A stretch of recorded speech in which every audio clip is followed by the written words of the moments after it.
செய்வதற்காக நன்றி. இந்த வருடம் முழுவதுமாக உங்களுடைய பாதுகாத்ததற்காக நன்றி. இந்த வருடத்துல இறுதியான மீட்டிங் தகப்பன எங்களோடு கூட பேச போற வார்த்தைக்காக நன்றி. ஒவ்வொரு வார்த்தைக்காகவும் நாங்கள் காத்திருக்கிறோம். பேசப்பா எங்களை காத்துக்கொள்ளுங்க. நீங்கள் வளர்ப்பட்டவங்க நேசரின் திரு பாதம் அமர்ந்து நிம்மதி நிம்மதியே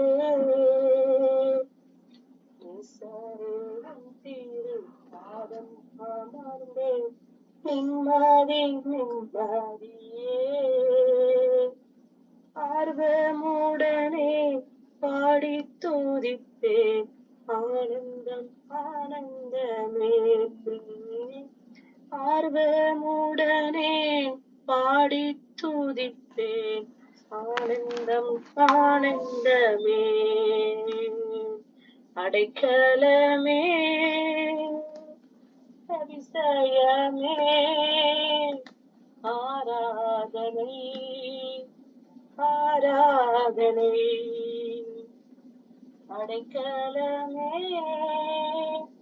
அதிசயமே ஆராதனை ஆராதனை நேசரேனும் திரு பாதம் அமர்ந்தே நிம்மதி நிம்மதியே ஆர்வமுடனே பாடி துதிப்பேன் ஆனந்தம் ஆனந்தமே உம்மல்ல செயல்கள் நினைத்து நினைத்து உள்ளமே பொங்குதையா உம்மல்ல செயல்கள் நினைத்து நினைத்து உள்ளமே பொங்குதையா நல்லவரே நன்மை செய்தவரே நன்றி நன்றி ஐயா நல்லவரே நன்மை செய்தவரே நன்றி நன்றி ஐயா வல்லவரே நல்லவரே ஆராதனை ஆராதனை நல்லவரே வல்லவரே ஆராதனை ஆராதனை நேசரே திரு பாதம் அமர்ந்தே நிம்மதி நிம்மதியே பலியான செம்மறி பாவங்கள் எல்லாம் சுமந்து தீர்த்தவரே பலியான செம்மறி பாவங்கள் எல்லாம் சுமந்து தீர்த்தவரே பரிசுத்த ரத்தம் எனக்காகல்லோ பாக்கியம் பாக்கியமே பரிசுத்த ரத்தம் எனக்காக அல்லோ பாக்கியம் பாக்கியமே பரிசுத்தரே படைத்தவரே ஆராதனை ஆராதனை பரிசுத்தரே படைத்தவரே ஆராதனை ஆராதனை எத்தனை இன்னல்கள் என் வாழ்வில் வந்தாலும் உம்மை பிரியனையா எத்தனை இன்னல்கள் என் வாழ்வில் வந்தாலும் உம்மை பிரியனையா சித்தமை செய்து சாட்சியாய் வாழ்வேன் நிச்சயம் நிச்சயமே சித்தமை செய்து சாட்சியாய் வாழ்வேன் நிச்சயம் நிச்சயமே ரட்சகரே இயேசுநாதா ஆராதனை ஆராதனை ரட்சகரே இயேசுநாதா, ஆராதனை ஆராதனை. நேசரே உம் திரு பாதம் அமர்ந்தே, நிம்மதி நிம்மதியே. நேசரே உம் திரு பாதம் அமர்ந்தே, நிம்மதி நிம்மதியே. ஆர்வமுடனே பாடி துதிப்பேன், ஆனந்தம் ஆனந்தமே. ஸ்தோத்திரம் ஸ்தோத்திரம் ஸ்தோத்திரம் ஸ்தோத்திரம் ஸ்தோத்திரம் ஸ்தோத்திரம். சொர்க்கீக பிதாவே, இந்த நல்ல ஒரு இரவு வேளையிலே எங்களுக்கு கொடுக்கப்பட்ட இந்த ஆயுள் நாட்களிலே ஜீவனோடு இருக்கும்படியாக நீர் கொடுத்த இந்த நாட்களிலே உமக்காய் இந்த நேரத்தை நாங்கள் திரும்ப தருகிறோம் தகப்பனே. கண்ணீரோடு விதைக்கிறவன் கெம்பீரத்தோடு அறுப்பான் என்று சொல்லியிருக்கிற என் தேவாதி தேவனே, ஹalleluya ஹalleluya. ரகசியங்களை வெளிப்படுத்துகிறதும் முத்தரிக்கப்பட்டதையும் அடைக்கப்பட்ட காரியத்தையும் வெளிக்கொண்டு வருவதும் கர்த்தருடைய திட்டமா இருக்கிறது. ஹalleluya ஹalleluya ஹalleluya. இதோ 10ஓட 11வது ஒரு வார்த்தையா கேட்கும்படியாக நம்ம இங்க வரல. ஹalleluya ஸ்தோத்திரம். ஏசப்பா எனக்கு என்ன செய்வார்? என் வாழ்க்கை காரியம் இப்படி போயிட்டு இருக்குது, என் வாழ்க்கையின் சூழ்நிலையத்துல இந்த விஷயங்கள் இருக்கிறது, யாருக்கும் நான் சொல்லல, யாருக்கும் அது தெரியாது. அந்த ரங்கமாய் ரகசியமாய் ஹalleluya செய்யப்பட்ட காரியங்களும் ஸ்தோத்திரம் வெளிக்கு வராத மறைபொருள்களோடு இருதயம் கட்டப்பட்டவனாய் நொறுங்குண்டவனாய் ஹalleluya ஸ்தோத்திரம். மனைவிக்கும் தெரியாது, யாருக்கும் தெரியாது என்று நினைத்திருந்த அநேக காரியங்களை உனக்குள்ளதாய் போட்டுக்கொண்டு இதனால் இருக்குமோ அதனால் இருக்குமோ என்று குழம்புகிற மனுஷா, உன்னோடு கர்த்தருடைய வார்த்தை இடைபெட்டு வந்து கொண்டிருக்கிறது. எதை குறித்தும் கலங்காதே, எதை குறித்தும் திகையாதே. உலகம் பார்க்கிற மாணிக்கு நான் பார்க்க மாட்டேன், உலகம் நியாயம் தீர்க்கிற மாணிக்கு நான் நியாயம் தீர்க்க மாட்டேன். உன் இருதயத்தை எனக்கு கொடு. ஹalleluya ஸ்தோத்திரம். கர்த்தர் உன்னோடு கூட ஸ்பெஷலா பேசுறார். முதல் முறையாய் வார்த்தையை கேட்கும்படியாய் வந்திருக்கிறார். ஹalleluya ஸ்தோத்திரம். இருதயத்துக்குள்ளதாக கஷ்டம், மனசுக்குள்ளதாக குழப்பம், கண்களில் எதுவுமே இல்லாததாய் ஸ்தோத்திரம். எதையாவது நான் தேடி பார்த்து நலமானதை பற்றி கொள்ள முடியுமா, எனக்கு தேவையானது கிடைக்காதான்னு இருதயம் நறுங்குண்டதாய் வந்திருக்கிற சிலருக்காய் வார்த்தை வருகிறது.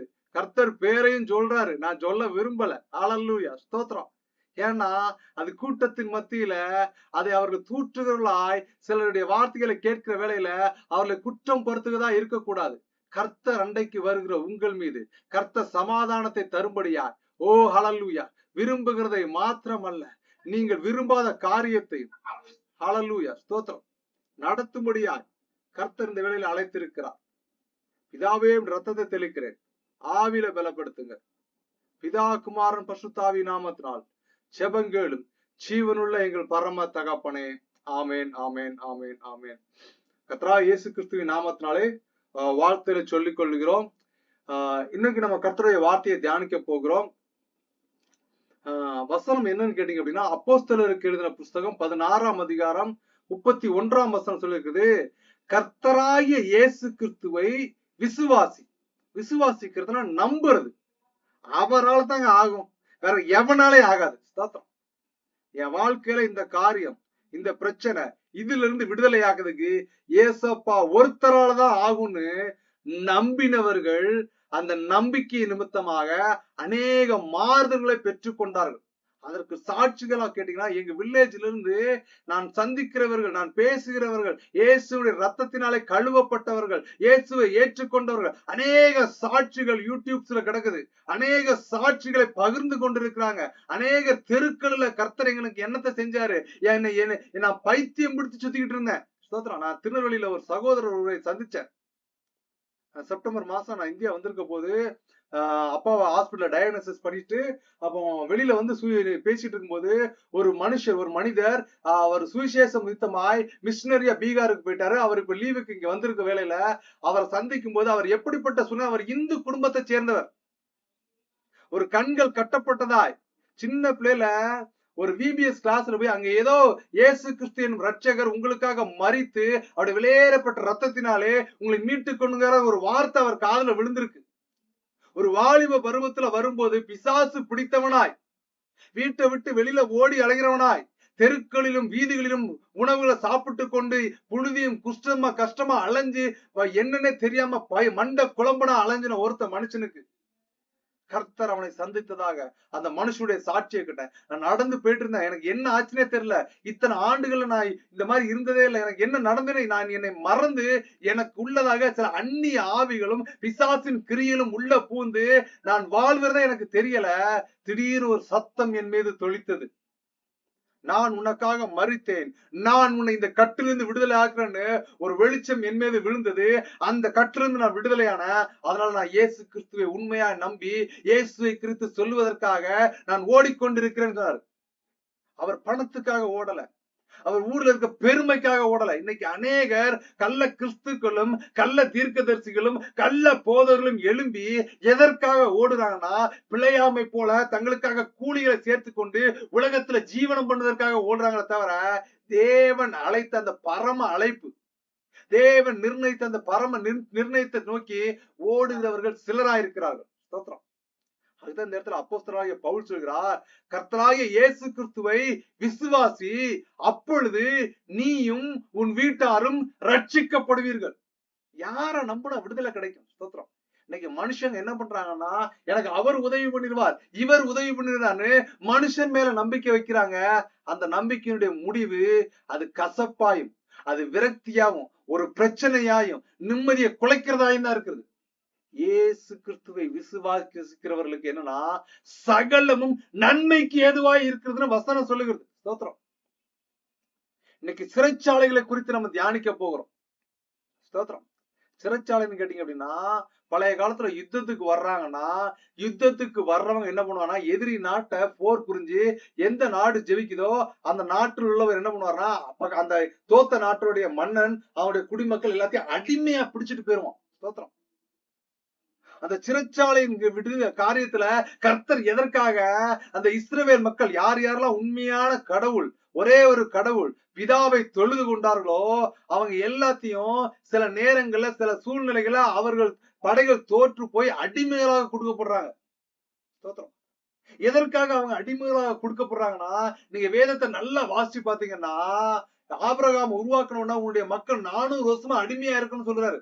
அந்த அடிமை காலத்துல அனுபவிச்சேன்னா அந்த இடத்துல தான் மோசே எனும் ஒரு ரட்சகனை, தேவனுடைய பிள்ளைகள், தேவனுடைய மக்களை நடத்தும்படியாக ஒரு வீரனை, ஒரு கர்த்தர் பயன்படுத்தக்கூடிய மனிதமாய் மோசே எழுப்புகிறார். ஸ்தோத்திரம். அது மாத்திரம் கிடையாது, நீங்க வேதத்துல நல்லா தியானிச்சு பாத்தீங்கன்னா ஒவ்வொரு இடத்துலயும் ஒவ்வொரு இன்சிடென்ட். தானியேல், அனனியா, மிசரியா அப்படின்னு அவருடைய நண்பர்கள் 4 பேர் ஏன் வரானா, அதுக்கு முன்னாடி வரைக்கும் இஸ்ரவேல் நாட்டுல இருக்கிற வரைக்கும் தானியேல்னா யாருன்னு தெரியாது, சாத்ராக் மேஷாக் ஆபேத்நேகோன்னா யாருன்னு தெரியாது. அவங்க மக்களோடு மக்களாக வாழ்ந்து கொண்டு இருக்கிறாங்க, மக்களோடு மக்களா தேவனை தொழுதுகிட்டு இருக்காங்க. அங்க இருக்கிற அரசனுக்கும் கர்த்தரை குறித்து பயம் இல்லை. அப்பதான் கர்த்தர் அவனை ஒப்பு கொடுத்த உடனே ஸ்தோத்திரம் இவர்களும் அந்த நாட்டுக்கு அடிமையா போறாங்க. அங்க போன உடனே கர்த்தர் எதற்காக அதை அனுமதித்தார்னா, இந்த ராஜா என்ன நம்பல, இந்த ராஜா எனக்கு கொடுக்க வேண்டிய, தேவனாகி எனக்கு கொடுக்க வேண்டிய ஒரு மரியாதையை கொடுக்கலன்னு சொல்லிட்டு கர்த்தர் என்ன அந்த நாடுகளை அடிமையை அணுக்கிட்டு அங்க கர்த்தரை உண்மையாய் தொழுது கொண்ட தானியேலை அந்த தேசத்துல அடிமையா போன தேசத்துல ராஜாக்கள் மாறினாலும் அவன் அடுத்தடுத்து ராஜாவுக்கு கீழே உதவி பண்ணக்கூடிய ஒரு தீர்க்க தரிசனத்தை சொல்லக்கூடிய கர்த்தருடைய திட்டத்தை நிறைவேற்றக்கூடிய ஒரு மனுஷனாய் உயர்த்தப்பட்டான். சாத்ராக் மேஷாக் ஆபேத்நேகோ சிலையை கும்பிடுங்க, நாங்க கும்பிட மாட்டான், தீர தூக்கி போடுயா, தூக்கி போடுற வேலையில அவனை தீர தூக்கி போட்ட சூழ்நிலையிலும் அவனை ரட்சிக்கும்படியாக தேவன் தம்முடைய தூதர்களை அனுப்பி அந்த தீ சூளையில உலாவி கொண்டிருக்கிற வேலையில வெளியில இருந்து ராஜா பாக்குறான், யோ எனக்கு எதிர்த்து பேசிட்டான்னு சொல்லிட்டு சூளையை 7 மடங்கு அதிகமா கொதிக்க வைக்கிறான். வசனம் என்ன சொல்றதுன்னா, அந்த சூளையில தூக்கிட்டு போய் போட்டவங்கள யார் பக்கத்துல போய் போட்டாங்களோ போட்டவங்களும் செத்து போயிட்டாங்க நெருப்பினுடைய வெக்கையினால. ஆனால் உள்ள போட்டவர்களுக்கு எந்தவித சேதமும் வரவில்லையா. தேவ பிள்ளைகளே, இந்த வார்த்தையை கேட்டுக்கொண்டிருக்கிறவர்களே, அவர்களை நம்பிக்கொண்டிருக்கிறவர்களே, உலகம் குறை சொல்லும், உலகம் குத்தம் சொல்லும். ஸ்தோத்திரம். ஹல்லேலூயா. கர்த்தர் சொல்றாரு, ஒரு தரிசனம் வெளிப்பட்டு வருகிற வேலை இல்ல, ஒரு விஷயம் வெளிப்பட்டு வருகிற வேலை இல்ல.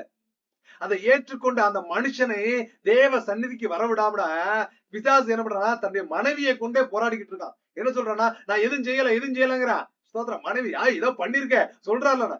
சகோதரியே ஒண்ணு கேளுமா, நீ என்ன பண்ணுனா, அவர் மனச கர்த்தருக்கு கொடுத்துட்டாரா, முடிஞ்சது, ப்ராப்ளம் சால்வ்.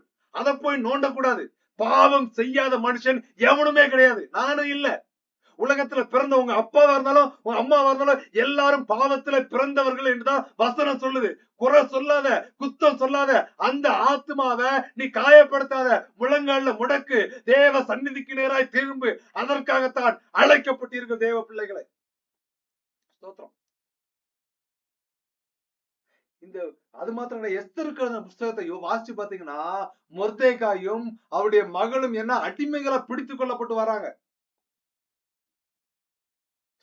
இஸ்ரவேல் மக்கள் எல்லாம் தோற்று போய் அந்த ராஜாவுக்கு கீழே ஒரு அடிமையில அவர் கொடுக்கப்பட்டதுக்கான சூழ்நிலை என்னன்னா, என்னை விசுவாசிக்கிறவளை நான் எப்படி உயர்த்தணும். அந்த ராஜா என்ன நம்பல, அவன் புயபலத்தை நம்பிட்டான், அவன் தன்னுடைய கிரியையை நம்பிட்டான், அதனால அவன் அடிமையா கொடுத்துட்டேன்னு சொல்லிட்டு அவனை நம்புனதுனால, இயேசு கிறிஸ்துவை நம்புனதுனால, பிதாவாயும் குமாரனாயும் ரட்சகராய் இருக்கிற இயேசுவையும் இந்த மூவரும் ஒருவராய் இருக்கிறார்னா அவரை நம்புனதுனால, மொர்தெகாயின் நிமித்தமாய் அவருடைய வளர்ப்பு மகளாகிய எஸ்தர் நிமித்தமாய் யூத ஜனங்கள் ரட்சிக்கும்படியாக கர்த்தர் அதை அனுமதித்தார். தேவ பிள்ளைகளை ஸ்தோத்திரம். கர்த்தர் ஒரு விஷயத்துல குடும்பத்துல அனுமதிச்சுட்டார். ஒரு காரியம் தங்களை நடந்து போச்சுன்னா எல்லாத்துக்கும் குழப்பம், எல்லாத்துக்கும் ஒரு கஷ்டம், எல்லாத்துக்கும் ஒரு வேதனை. எனக்கு மாத்திரம் தான் இது நடக்குதா, எனக்கு ஏன் இப்படி நடக்குது? ஸ்தோத்திரம். தேவ பிள்ளைகளே ஸ்தோத்திரம். நான் அடிக்கடி சொல்லுகிறது உண்டு, படிச்சுட்டேன் இல்ல, டெஸ்ட்னு பிள்ளைக்கு வச்சாதான் படிச்சத ஒழுங்கா எழுதுதா, அதுக்கு ஞாபக சக்தின்னு ஒண்ணு இருக்குதா, அதுக்கு தகுதியா இருக்குதாங்கிறத எதன் மூலமாய் அதை குவாலிஃபை பண்ண முடியுதா? டெஸ்ட்னு ஒண்ணு வச்சாதான். இன்னைக்கு கர்த்தர் உங்களுக்கும் எனக்கும் இந்த உலகத்துல டெஸ்டிங் பீரியட கொடுத்திருக்கிறார். Demo test. இதுல நம்ம எப்படி ஜீவிக்கிறோம், இல்ல கர்த்தருக்கு பிரியமா ஜீவிக்கிறோமா, இல்ல உலகத்துக்காரனுக்கு விருப்பமா ஜீவிக்கிறோமா? உலகத்திலும் உலகத்தில் உள்ளவைகளும் ஆசை கொள்ளாதிருங்கள். ஸ்தோத்திரம். உலகத்தானை பின்பற்றாதிருங்க, வசனத்தை வாசிங்க, கர்த்தருடைய வார்த்தையை கேட்டுக்கொள்ளுங்க, அதை பற்றி கொள்ளுங்க, குறைகளை தேடாதீங்க, குற்றங்களை தேடாதீங்க, குடும்பத்துக்குள்ள விட்டு கொடுக்கிற ஒரு சுபாவத்தோடு வாங்க. அதற்காகத்தான் நீங்கள் அழைக்கப்பட்டீர்கள் தேவ பிள்ளைகளை. ஸ்தோத்திரம். இப்ப 2 சம்பவத்தை குறித்து நம்ம பார்க்க போறோம். ஒண்ணு பேதுரு, இன்னொன்னு யாருன்னு கேட்டீங்கன்னா பவுல். இந்த 2 பேரும் சிறைச்சாலையில அடைக்கப்படுகிறாங்க. அவங்களுடைய சூழ்நிலை எப்படி மாறுச்சு? இன்னைக்கு நம்முடைய வாழ்க்கையும் சிறைச்சாலையினுடைய வாழ்க்கையில தான் இருக்கு. உலகத்துக்குள்ள வாழ்றோம், ஓடுறோம், பணம் சம்பாதிக்கிறோம், எல்லாம் சம்பாதிக்கிறோம்.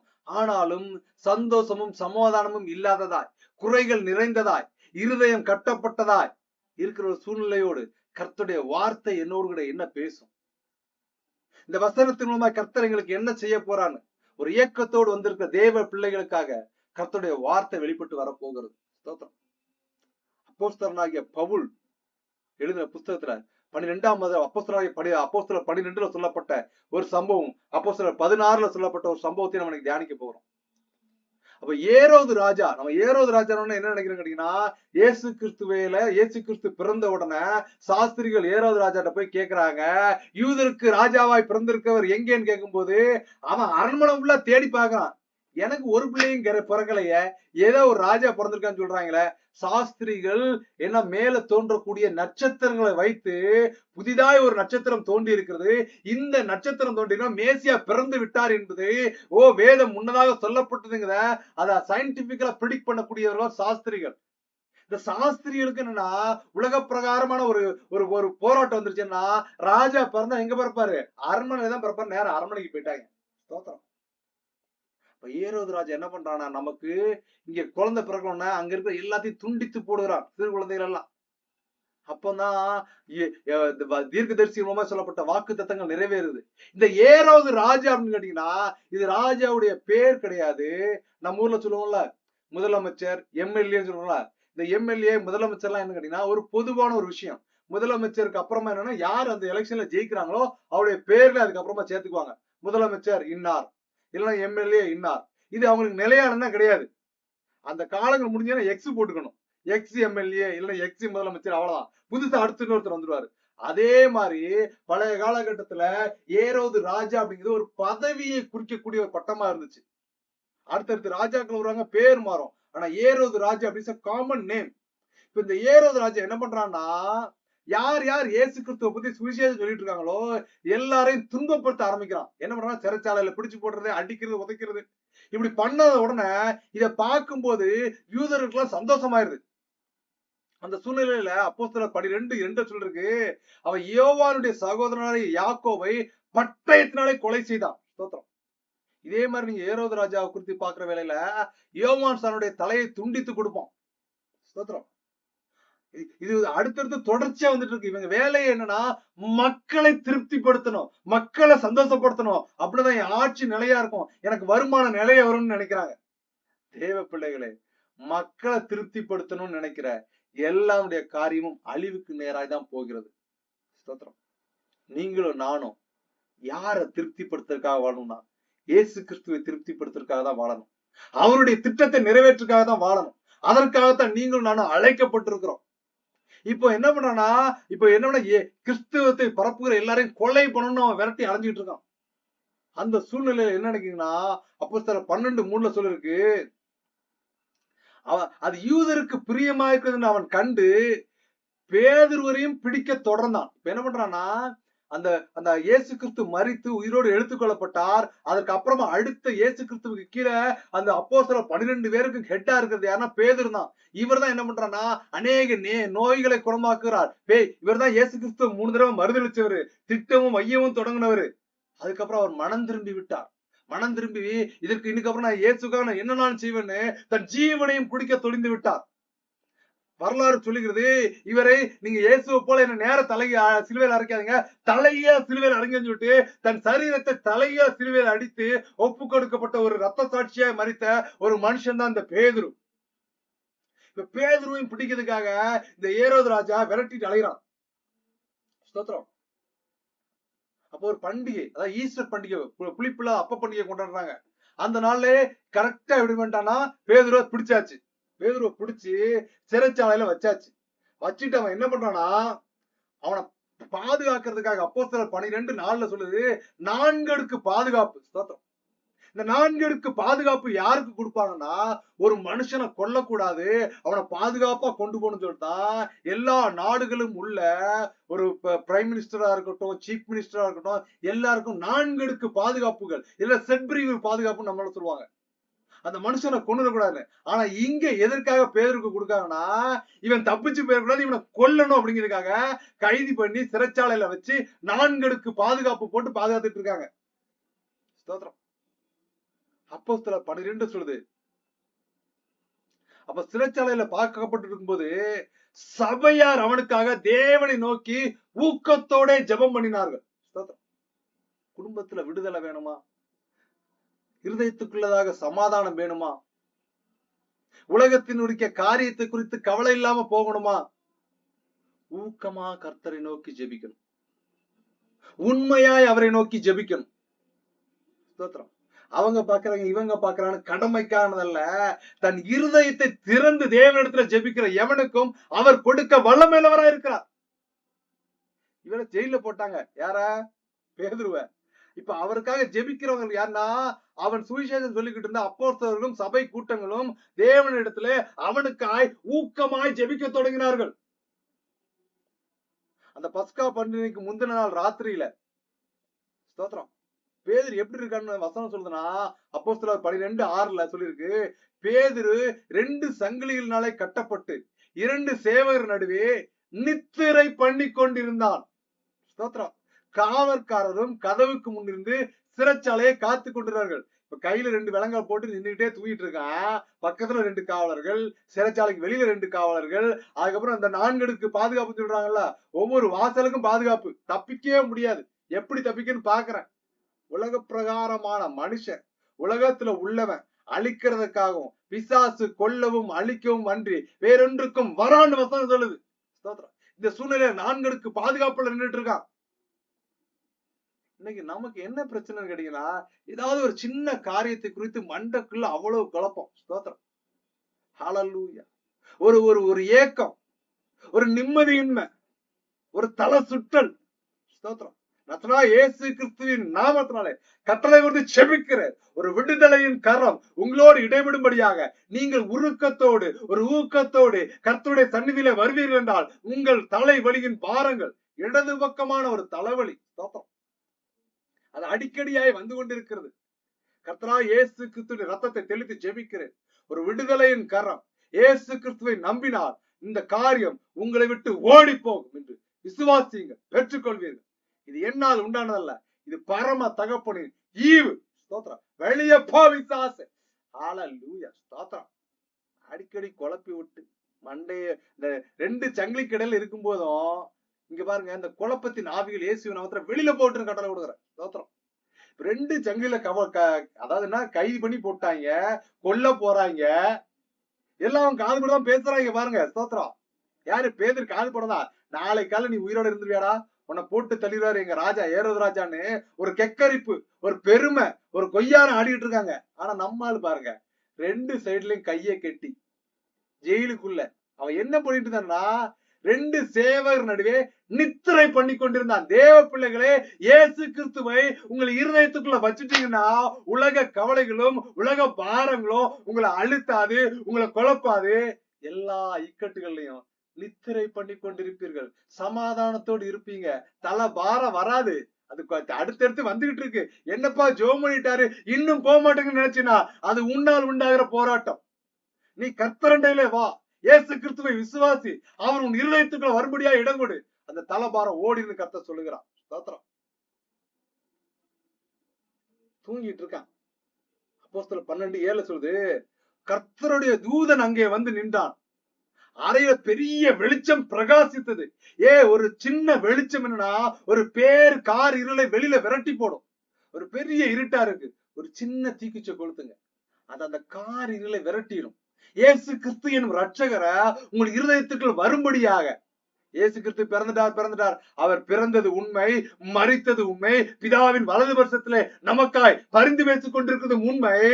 நம்ம என்ன பண்ணா அவர் இருதயத்துக்குள்ள பிறக்கிறதுக்கு இடம் கொடுக்கணும். நம்ம சரீரமாகி ஆலயத்துக்குள்ள பிறக்கிறதுக்கு இடம் கொடுக்கணும். அந்த வெளிச்சம் உங்கள் இருதயத்துக்குள்ள பிரகாசிக்கும்படியாக நீங்க இடம் கொடுக்கணும். அந்த வெளிச்சத்தை குறித்து, அந்த ஜீவ ஒளியை குறித்து அநேகர் சொல்லி இருக்கிறாங்க. ஆனால் இயேசு கிறிஸ்துவானவர் சொல்கிறார், நானே வழியும் சத்தியமும் ஜீவனுமா இருக்கிறேன், என்னை அல்லாமல் ஒருவனும் பிதாவின் இடத்துல வரான் என்பதை அந்த அந்த ஐடென்டிஃபை பண்ணவங்க வெளியில சொல்லக்கூட அவங்க மறிச்சு போயிட்டாங்க. இந்த அநேகர் வெளிச்சத்தை கடவுளாக கும்பிட்டுக்கிட்டு இருக்காங்க, ஜோதியை கடவுளாக கும்பிட்டு இருக்காங்க. அந்த ஜோதி தான் இயேசு கிறிஸ்துங்கிறதுக்கு அடையாளம். அவர்களுடைய அறியாமை நிமித்தமா புரியாம இருக்கிறாங்க. ஸ்தோத்திரம். ஒரு வெளிச்சம் பிரகாசிச்சது. அவன் பேதுரு விழாவில தட்டி, சீக்கிரமா எழுந்துரு. அவனை எழுப்பிட்டு உடனே சங்கிலி எல்லாம் அவன் கையில இருந்து கலந்து விழுந்துருச்சு. அப்போஸ்தலர் 12 சொல்லுது, தூதன் அவனை பார்த்து சொல்றான், உன் அறையை கட்டிக்க. ஏன்னா ட்ரெஸ் எல்லாம் கழட்டி போட்டுதான் ஜெயில போட்டிருக்காங்க, 2 கையை மாட்டி. உன் அறையை கட்டிக்கோ, செருப்ப மாட்டிக்கோ, எரிஞ்சு என் பின்னாடி வாங்க, வஸ்திரத்தையும் போட்டு என் பின்னாடி வாங்குறான். ஸ்தோத்திரம். இதெல்லாம் கேட்ட உடனே அப்போஸ்தலர் 12:9 சொல்லுது, அவன் புறப்பட்டு போய் பின்னாடியே போறான், தூதன் முன்னாடியே. என்ன சொல்றான்னா, தூதனால் செய்யப்பட்டது மெய்யென்று அறியாமல் தான் ஒரு தரிசனம் காண்கிறதா நினைத்தான்.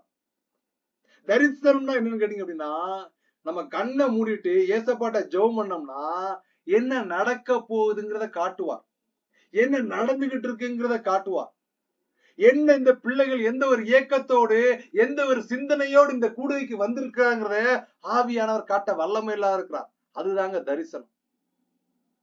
ஹல்லேலூயா. நடக்க போகிற காரியங்களை ஆவியானவர் இந்த சரீரத்திலிருந்து வெளியில எடுத்து கொண்டு போய் அந்த காரியத்தை காட்டுவார். ஹல்லேலூயா. ஸ்தோத்திரம். இதோ ஆவியானவர் ஒரு தரிசனத்தை இப்பொழுது காட்டுகிறார். ஸ்தோத்திரம். 2 கைகளையும் கூப்பி, ஸ்தோத்திரம், எனக்கு ஏதாவது நடக்குமா என்று யோசித்துக் கொண்டிருக்கிற தேவ பிள்ளையே, உனக்காய் கர்த்தருடைய வார்த்தை வருகிறது. உன் இருதயத்தின் அங்கலாய்ப்பை கேட்டேன், உன் கூக்குரலை நான் கண்டேன். இதோ உன் இதய விருப்பத்தை நான் நிறைவேற்றும்படியாக ஒரு தூதனை உனக்காய் அனுப்பிவிட்டேன். திகையாதே, கலங்காதே, உன் சிறையிருப்பின் காலம் திரும்புகிறது.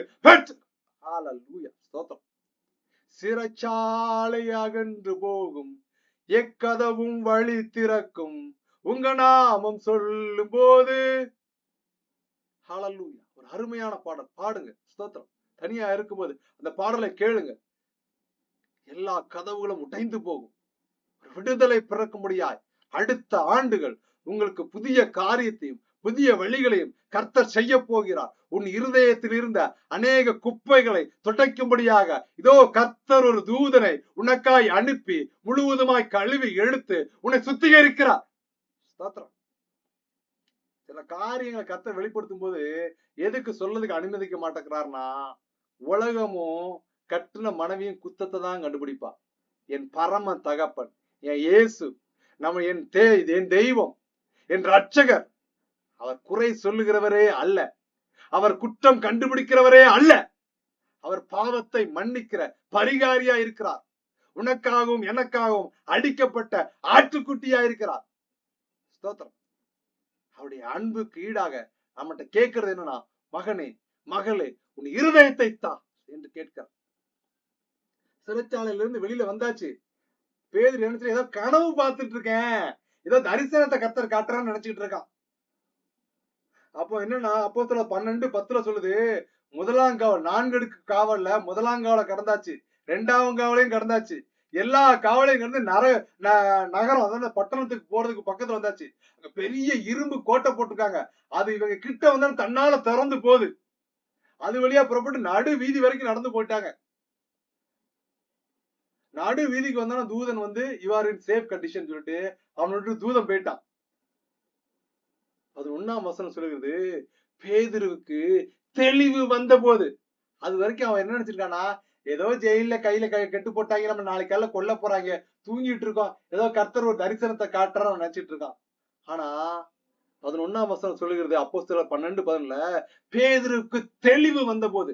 தேவ பிள்ளைகளே, இயேசு கிறிஸ்துவை சொந்த ரட்சகரா நம்ம ஏற்றுக்கணும்னா நமக்குள்ள ஒரு தெளிவு வரணும். என்ன மாதிரி தெளிவு வரணும்னா, நீ இந்த குறையை கண்டுபிடிச்சிட்ட, நீ இந்த தப்ப பண்ணிட்ட, நீ அதை செய்யல இதை செய்யலன்னு தொந்தரவு சொல்லுகிறதும் குற்றங்கள் சொல்லுகிறதும் குறைகளை சொல்லுகிறதும் பிசாசின் சுவாபமா இருக்கிறது. தேவ பிள்ளைகளுக்கு என்ன வரும்னா ஒரு தெளிவு வரும். என்ன தெளிவு வரும்னா, அவள் அறியாமல செய்கிறான், ஏன் புள்ள செஞ்சிருந்தா நான் என்ன செய்வேன், மன்னிப்பல்ல மறப்பல்ல, இவளும் என் பிள்ளை, இவளும் என் தாய் என்கிற ஒரு தெளிவை கர்த்தருடைய ஆவியானவர் கொடுக்கிறவரா இருக்கிறார். மன்னிக்க கூடுகிற ஒரு விஷயம், மறக்க கூடிய ஒரு விஷயம் எப்ப வரும்னா, ஏசப்பா உள்ள வந்தா வரும். பேருக்கு நான் சர்ச்சுக்கு போறேன், பேருக்கு நான் பைபிளை தூக்கிட்டு போறேன், பேருக்கு நான் எல்லாத்தையும் அட்டன் பண்றேன்னா, பேருக்கு பேரா மண்ணோட அந்த பேர் ஒண்ணும் இல்லாம மண்ணுக்குள்ள போயிடும்.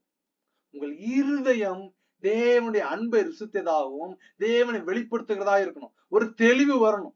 ஆர்கியூமெண்ட் பண்ணக்கூடாது, சண்டை போடக்கூடாது, மன்னிக்கிற ஒரு சுவாபம் வரணும், தேவனை பிரதிபலிக்கிற ஒரு சுவாபம் வரணும். பேதுருவுக்கு இந்த சுவாபம் வந்துருச்சு, ஒரு தெளிவு வந்துருச்சு. அப்பதான் சொல்றான் 11 அப்போஸ்தலர் 12:11, ஏரோதின் கைக்கும் யூத ஜனங்களின் எண்ணங்களுக்கும் என்னை விடுதலையாக்கும்படி கர்த்தர் தம்முடைய தூதனை அனுப்பினார் என்று நான் இப்பொழுது மெய்யாய் அறிந்திருக்கிறேன் என்றான்.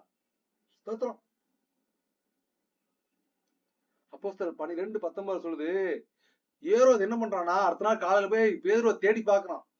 சிறைச்சாலையில காணும்னு உடனே என்ன பண்றான்னு கேட்டீங்க அப்படின்னா, காவற்காரர்கள் எல்லாம் பிடிச்சு தலைய துண்டா வெட்டி கொல்லும்படியா கட்டளை போட்டு அவனா செசரியா பட்டணத்துக்கு ஓடி போயிடறான். ஸ்தோத்திரம். அப்போஸ்தலர் 12 சொல்லுது, சில நாளுக்கு அப்புறமா ஏரோது ஒரு ராஜ வஸ்திரம் தரித்து கொண்டு ஒரு சிங்காசனத்தின் மேல உட்கார்ந்து இருக்கான். அப்ப அவன் பிரசங்கம் பண்ண போறான். பிரசங்கம் பண்ணினான்னு சொல்லியிருக்கு. பிரசங்கம் பண்ண ஒரு ஸ்பீச் கொடுக்குறாங்க. இந்த அரசியல்வாதிகளா இந்த அரசியல் மீட்டிங்ல போய் நின்றுட்டு நாங்கள் இதை செய்வோம் அதை செய்வோம்னு ஒரு பெரிய படத்துல நடிச்சவர் ஒரு ஆக்டரா வந்து அரசியல் கட்சிக்கு வந்து பேசினா ஏன்னு குதிக்கிறாங்களா, அந்த மாதிரி இந்த ஏரோது ராஜா வந்த உடனே அவன் பிரசங்கம் பண்ண உடனே கீழே இருக்கிற மனுஷங்கள் எல்லாம் குதிக்க ஆரம்பிக்கிறாங்க. அது குதிச்சதோட மாத்திரம் கிடையாது, அந்த மக்கள் என்ன சொல்றாங்கன்னா, அப்போஸ்தலர் 12:22, அப்பொழுது ஜனங்கள் இது மனுஷ சத்தம் அல்ல, இது தேவ சத்தம் என்று ஆர்ப்பரித்தார்கள். ஒரு மனுஷனை கடவுளுக்கு நேரா கொண்டு போய் நிறுத்துறாங்க, இவர்தான் கடவுளுங்கிறாங்க. அப்ப என்ன நடந்தது தெரியுமா? அப்போஸ்தலர் 12:23 சொல்லுது, அவன் தேவனுக்கு மகிமையை செலுத்தாதபடினால் உடனே கர்த்தருடைய தூதன் அவனை அடித்தான், அவன் புழுத்து இறந்தான். அப்போ நம்ம என்ன பண்ணணும்? ஏன் பெருமை, ஏன் முயற்சி, என்னுடைய மகத்துவத்துல நான் இதை பண்ணிட்டு நம்ம போனோம்னா அழிவுக்கு நேரா போயிருங்க.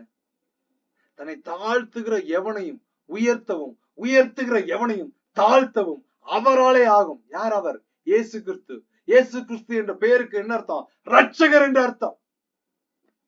அப்போஸ்தலர் 12:24 சொல்லுது, தேவ வசனம் வளர்ந்து பெருகிற்று. இப்ப ரெண்டாவது ஒரு இன்சிடென்ட பார்க்க போறோம். கடைசியான இன்சிடென்ட். இன்சிடென்ட்ல ஜெயில போட்டாங்க, விடுதலையாக்கி கொண்டு போயிட்டாரு. அங்க இருக்கிற ஜெயில் காவலருக்கெல்லாம் என்ன நினைப்புன்னு கேட்டீங்க அப்படின்னா, ஏன் கண்ட்ரோல்ல இருக்குது, என்ன மீறி இவன் எப்படி தப்பிப்பான்னு நினைச்சான். அவன் பெருமையில கர்த்தரை அடிச்சு இவரை கொண்டு வந்து வெளியில கொண்டு வந்து விட்டார். இப்ப இதே இடத்துல இன்னொரு சிறைச்சாலை காவலனை பார்க்க போகிறோம். இவர்கள் என்ன பண்றாங்க? தங்களை தாழ்த்துகிறார்கள்.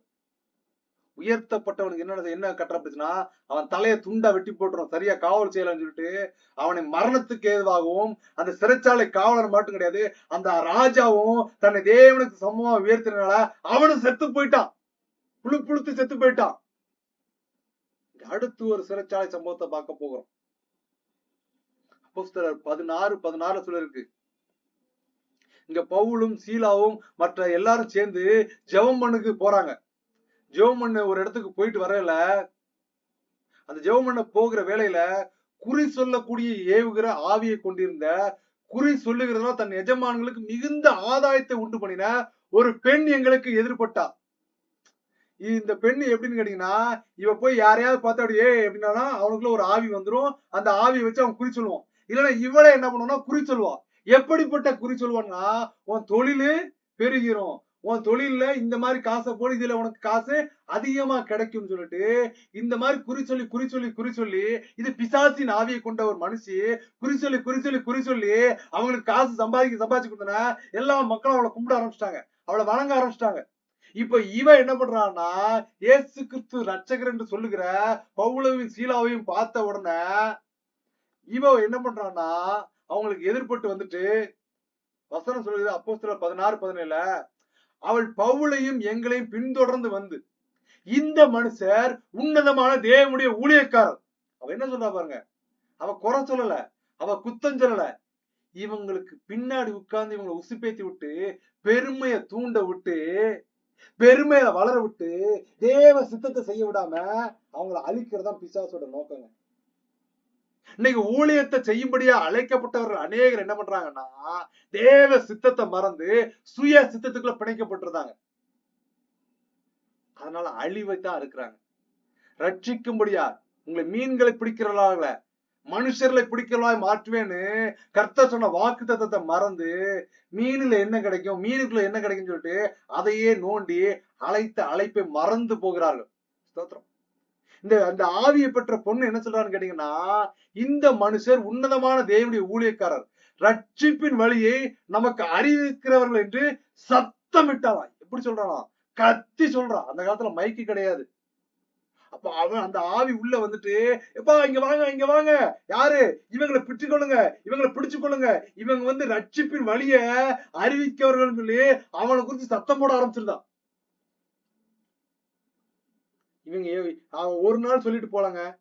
வசனம் சொல்லுது அப்போஸ்தலர் 16:18, இப்படி அநேக நாள் செய்து கொண்டு வந்தாலும் என்ன சொல்றா, இவங்களை பெற்றுக்கொள்ளுங்க, இவங்க ரட்சிப்புக்கு போற வழியை நமக்கு சொல்ல வந்திருக்காங்கன்னு டெய்லிக்கு சொல்ல ஆரம்பிச்சிட்டா, பார்க்கும் போது சொல்ல ஆரம்பிச்சிட்டா. இத பாக்குறவங்களுக்கு எல்லாம் என்ன தோணும் யோசிச்சு பாருங்க.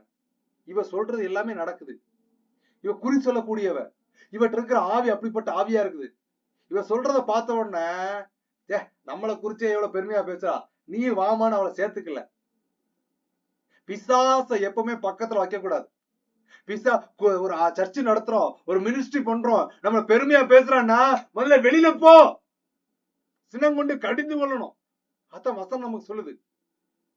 அப்போஸ்தலர் 16:18 சொல்லுது, பவுல் சினங்கொண்டு கோபப்பட்டான், திரும்பி பார்த்து, நீ இவளை விட்டு புறப்படும்படி இயேசு கிறிஸ்துவின் நாமத்தினாலே உனக்கு கட்டளை இடுகிறேன் என்று அந்த ஆவியுடனே சொன்னான். அந்நேரமே அது புறப்பட்டு போயிடுச்சு. அப்ப அந்த இடத்துல இல்லாம அந்த ஆவி காணாம போயிடுச்சு. இத பார்த்த உடனே அவ குறி சொல்லுதல வச்சு காசு சம்பாதிச்சுங்களாம் கோபம் வந்துருச்சு.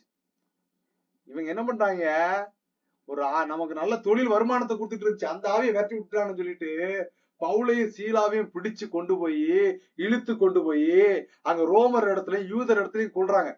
அவங்க என்ன பண்றாங்கன்னா இவங்களை அடின்னு அடிச்சு ஸ்தோத்திரம் கூட்டம் கூடி எல்லாரும் சேர்ந்து அவங்க ட்ரெஸ்ஸ கிழிச்சு ஸ்தோத்திரம் சிறைச்சாலையில வைத்து அவளை பத்திரமா காவு காக்கும்படி சிறைச்சாலைக்காரனுக்கு கட்டளை இட்டாங்க.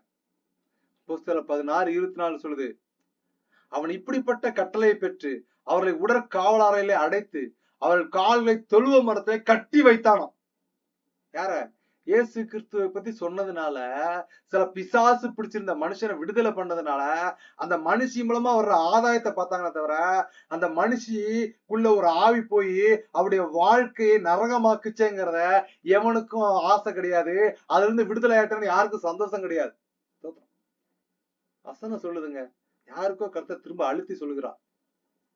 வசனம் ரொம்ப தெளிவா சொல்லிருக்கு, உன் சத்துரு உன் வீட்டாரை. ஸ்தோத்திரம். இன்னைக்கு நல்லா பாத்தீங்கன்னா பிரச்சனை எங்க வருது தெரியுமா? குடும்பத்துக்குள்ளதான் வருகிறது. அவன் நல்லா இருந்துட்டானே இவனுக்கு பிடிக்க மாட்டேங்குது, அண்ணன் நல்லா இருந்தா தம்பிக்கு பிடிக்க மாட்டேங்குது, தம்பி நல்லா இருந்தா அண்ணனுக்கு பிடிக்க மாட்டேங்குது. இதெல்லாம் ஏன்னு கேட்டீங்க அப்படின்னா இதுதான் பிசாசின் சுபாவம். இயேசு கிறிஸ்துவ இருதயத்துக்குள்ள ஏத்துக்கல, இயேசுவ முழுசா நம்பலன்னா அந்த குடும்பத்தின் காரியம் அவ்வியோ. பொருளாசை, பொருளாசை என்பது தன்னுடையவர்களின் ஜீவனை வாங்குமா. காசு காசு காசுன்னு ஓடாத, அது உயிரை எடுத்துட்டு போயிடும். நமக்கு வசனம் அப்படி சொல்லாங்க, உங்களுக்கு அண்டண்ட நாடில் அதனின் பாடு போதுன்னு சொல்லுது. ஏற்ற வேளையில கர்த்தர் நடத்துவார். அவரை நம்பி 24 மணி நேரம் நமக்கு கொடுக்கிறார். ஸ்தோத்திரம். அந்த 24 மணி நேரம் ஒரு 10 நிமிஷம் ரிட்டன் நம்ம ஏசப்பா கொடுக்குறோமான்னா இல்லைங்க. அதுதான் பிரச்சனை, அதுதான் போராட்டமே. ஸ்தோத்திரம். சிறைச்சாலையில கட்டி போட்டு வச்சிட்டான். துருவ மரத்துல இந்த பவுலையும் சீலாவையும் கட்டு போட்டு வச்சிட்டான். நடு ராத்திரியில பவுலும் சீலாவும் ஜெபம் பண்ணி தேவனை துதித்து பாடினார்கள். ஸ்தோத்திரம். நல்லா வாசிங்க. அடின்னு அடிச்சு மிதிச்சு ட்ரெஸ் எல்லாம் கிழிச்சு ஜெயிலுக்குள்ள கொண்டு வந்து மாட்டு தொழுவ மாதிரி இருக்கிறதுல கால்ல சங்கிலிய போட்டு சங்கிலியில கட்டி போட்டு வச்சிருக்காங்க. இவங்க என்ன பண்ணாங்களாம்? நடு ராத்திரியில ஜெபம் பண்ணி தேவனை துதித்து பாடினார்கள். காவலில் வைக்கப்பட்டவர்கள் அதை கேட்டுக்கொண்டிருந்தார்கள். எப்படிப்பட்ட ஒரு ஜெபம் பாருங்க. இன்னைக்கு நமக்கு நல்ல ஒரு வீடு கொடுத்திருக்கிறார் ஏசப்பா, நல்ல ஒரு வேலை கொடுத்திருக்கிறார், நோய் நொடி இல்லாத ஒரு வாழ்க்கையை கொடுத்திருக்கிறார், நம்முடைய தேவையில செஞ்சிருக்கிறார், புது ட்ரெஸ் எடுக்கிறதுக்கு கர்த்தர் ஒரு வருமானத்தை கொடுத்திருக்கிறார். இது எல்லாம் இருந்தாலும் இன்னும் மனுஷன் என்ன பண்றான்? தேவனை துதிக்கிறதுக்கு மறந்து போயிடுறோம்ல. ஏசப்பா எனக்கு எதுக்கு இன்னும் இது தரல, ஏசப்பா எனக்கு ஏன் இன்னும் அதை தரல, ஏசப்பா எனக்கு இப்படி செஞ்சிருக்கலாம்லாப்பா, ஏசப்பா எனக்கு அப்படி பண்ணிருக்கலாம்லா. புலம்பலின் பாடல்கள் பாடாதீங்க, துதியின் பாடல்கள் பாடுங்க. சிறைச்சாலையில அடைக்கப்பட்டு 2 காவலும் கட்டப்பட்டவங்க தேவனை துதிக்கிறாங்க. ஆனா இன்னைக்கு நமக்கு எல்லாம் கொடுக்கப்பட்டு நோய்வாய் இல்லாம சரீரத்துல ஒரு பலத்தோடு தேவன் நடத்துகிற இந்த சூழ்நிலையில கர்த்தரை துதிக்கிறதுக்கு மறந்துடும். ஸ்தோத்திரம். அதுதாங்க பிரச்சனை. தேவனை துதிக்க பழகுங்க. அவங்க அவ்வளவு கஷ்டத்துல தேவனை துதிச்சுக்கிட்டு இருக்காங்க. வசனம் சொல்லுகிறது அப்போஸ்தலர் 16:26 சடுதியிலே சிறைச்சாலையின் அஸ்திபாரங்கள் அசையும்படியாக பூமி மிகவும் அதிர்ந்தது.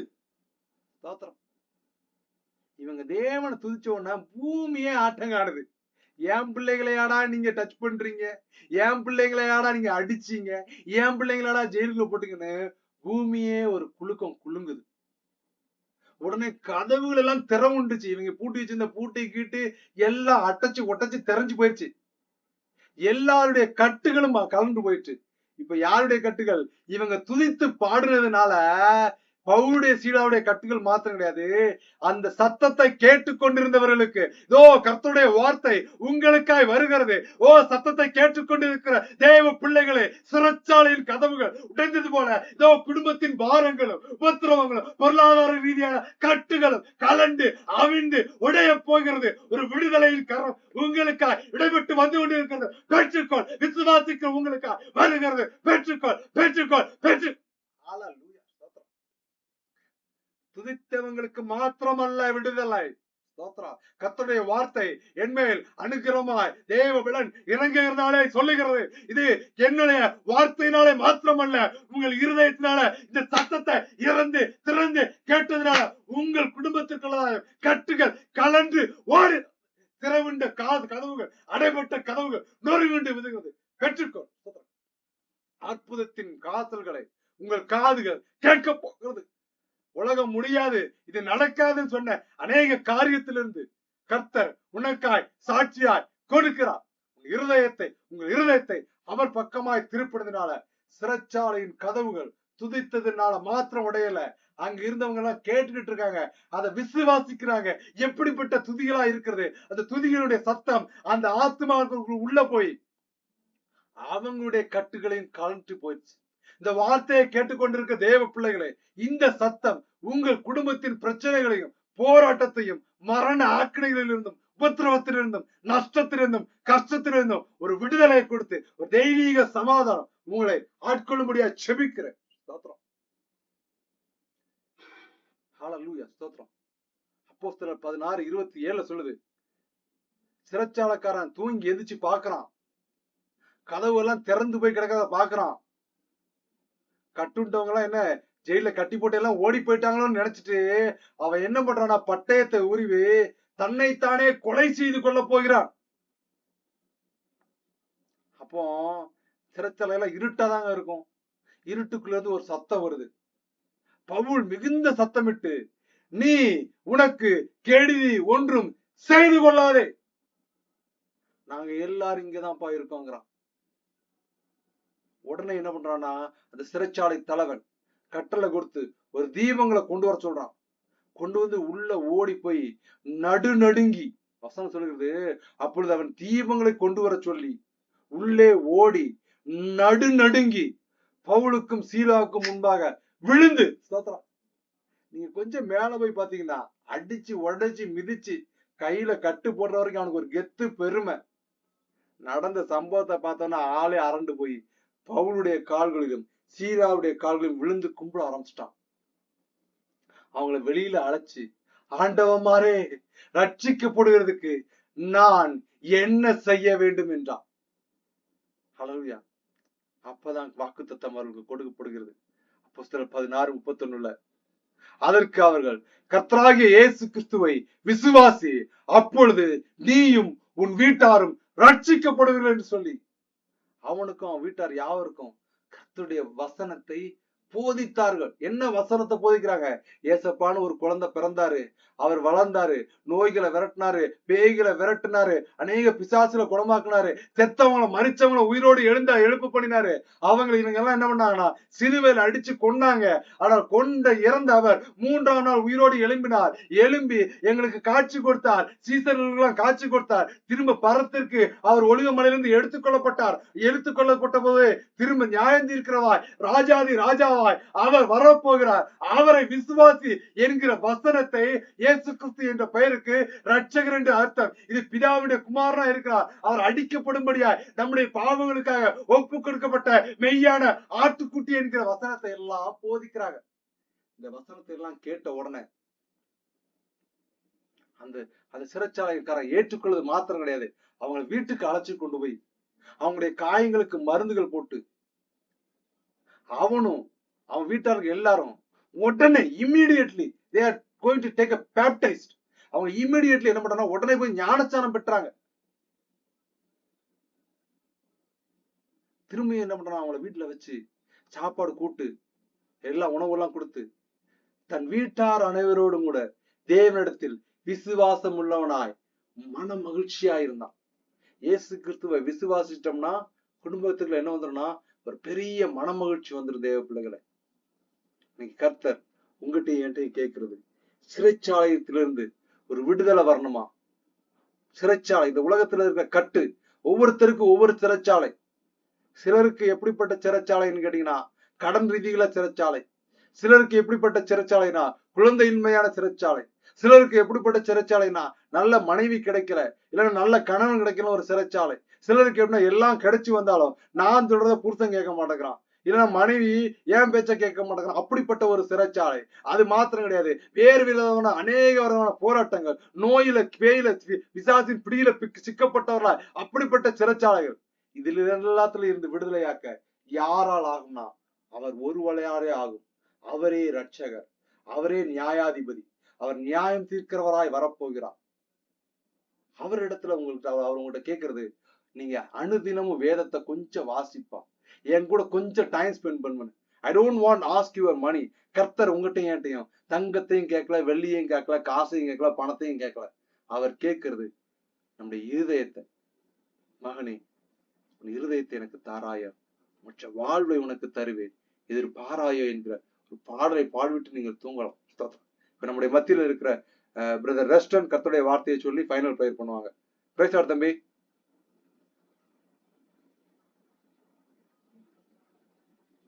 Price Lord ரெஸ்டன்.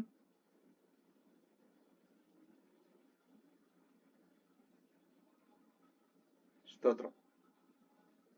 ஓகே, நம்ம ஃபைனல் ப்ரேயர் பண்ணிடலாம். சொர்க்கீக பிதாவே, இந்த நல்ல ஒரு இரவு வேளைக்காக உம்மை துதிக்கிறோம் தகப்பனே.